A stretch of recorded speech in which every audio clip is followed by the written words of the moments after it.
Going to check of your first alert forecast now with meteorologist Tony Chivaroli. Yes, and here in South Carolina, it is hot as always expected this summer. But now that we're getting into August, Tony, I am just hoping the heat will let up. You know, we're just getting forward into, of course, more of what we're seeing, everything shifting in the stores, guys. More of the Halloween-themed items. Yes. Football things. 100-degree temperatures don't mix in too well, but somewhere in I'm ready for the pumpkin spice lattes, Tony. got to get them iced. Let's see what you got right now.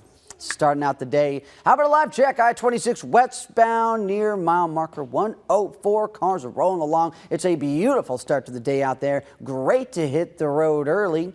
If we are going to be continuing on into the day, that's just a little bit more pressing with that heat later on. But right now, average temperatures in the region closer to that 75-degree mark. Some are just above, some are just below. Let's, of course, see this on out. Now, as we're calm here, I just want to give you a quick check again for the tropics because of what we're going to see with Tropical Storm Franklin and also Harold, the two active ones right now. The first one, of course, we're starting with Franklin. This is going to be eyeing the Dominican Republic as we get towards Wednesday and then just kind of hang around into the Atlantic Ocean. Now, it could, of course, reform, could try to target other areas as we go on forward and it continues to sit and spin out there, but likely it's just going to be continuing to get sent out to sea into next week. We have our eyes on that one, and also one that's actually going to be impacting the U.S. will be Harold, and that is today, and that is going to be getting into southern Texas this afternoon. So, of course, we'll see what's going to be going on there. Any storm reports, obviously, seas are very active as that continues to make its move, and we keep on here into hurricane season, but these are the two active storms right now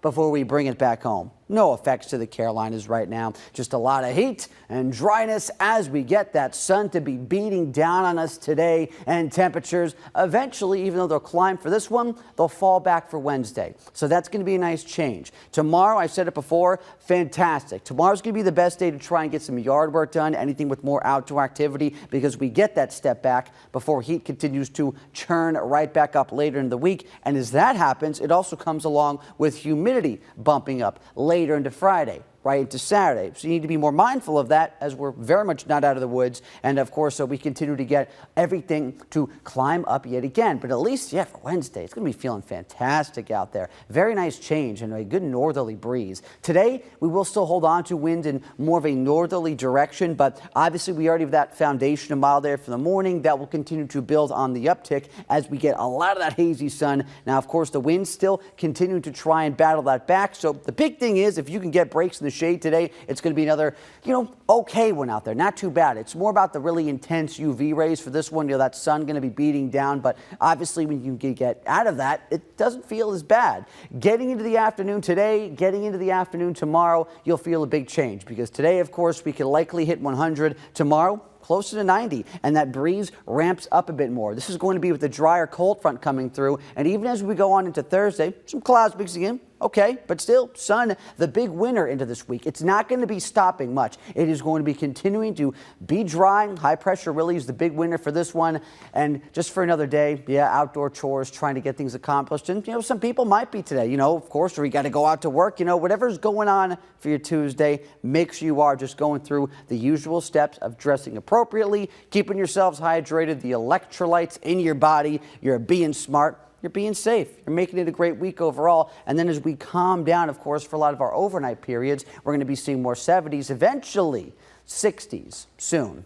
This is going to be, of course, as we get further and further into the week. As we get to Wednesday night to Thursday, that's where we're basically going to see that little step back into the 60s. Really is going to be feeling fantastic tomorrow. If you want to get a little bit more of some, cooler feels, even though we're still close to the average high temperature for this time of the year, because it's ramping right back up for Friday and Saturday. And with that humidity, more moisture available, could put a little bit of a damper on your plans. It's going to be a time to stay cool again by the end of the week and keep the eyes in the sky if spending time outside.